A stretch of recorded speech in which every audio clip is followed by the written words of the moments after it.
Ce soir à Perspective, retour sur la messe d'installation du pape François et la fête de Saint-Joseph célébrée à l'Oratoire.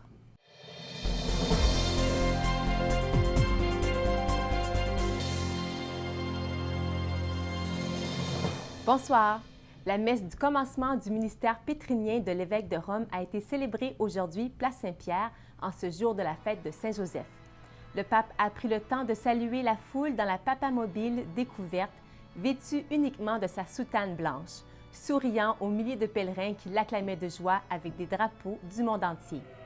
Au début de cette cérémonie, le pape est allé prier à la tombe Saint-Pierre à l'intérieur de la basilique, accompagné de quelques cardinaux et patriarches. Puis, il est ressorti en procession, précédé des 180 concélébrants, dont les supérieurs généraux des franciscains et des jésuites, ainsi que des cardinaux, archevêques et patriarches. Des chefs de d'autres confessions religieuses et plus de 30 chefs d'État ont assisté à cette cérémonie. 132 pays étaient représentés.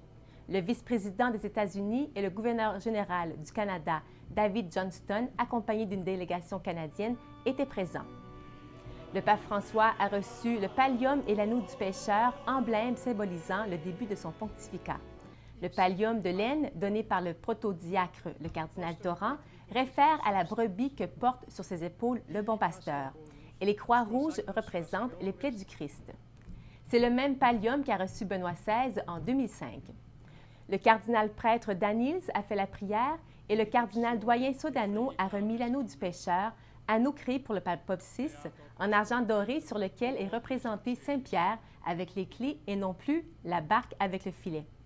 6 cardinaux ont fait acte d'obédience au nouveau pape. Dans son homélie, le pape François nous a appelés à ne pas avoir peur de la bonté et de la tendresse et à prendre soin des uns des autres, particulièrement des plus vulnérables, comme les pauvres, les enfants et les personnes âgées. À prendre soin de toute création de Dieu, incluant notre environnement. La vocation de garder, a-t-il mentionné, ne concerne pas seulement les chrétiens, elle a une dimension qui précède et qui est simplement humaine. Elle concerne tout le monde. C'est le fait de garder la création tout entière, comme il nous est dit dans le livre de la Genèse et comme nous l'a montré saint François d'Assise. Au fond, tout est confié à la garde de l'homme et c'est une responsabilité qui nous concerne tous. Et quand l'homme manque à cette responsabilité, quand nous ne prenons pas soin de la création et des frères, alors la destruction trouve une place et le cœur s'endurcit. Demain, le pape François recevra les représentants des autres églises chrétiennes. Nous diffuserons cette rencontre en direct à 6 h et en français à 10 h et 17h30. Saint-Joseph est le patron de l'Église universelle et du Canada. Ici, au pays, nous célébrons aussi la fête de Saint-Joseph, plus particulièrement à l'Oratoire.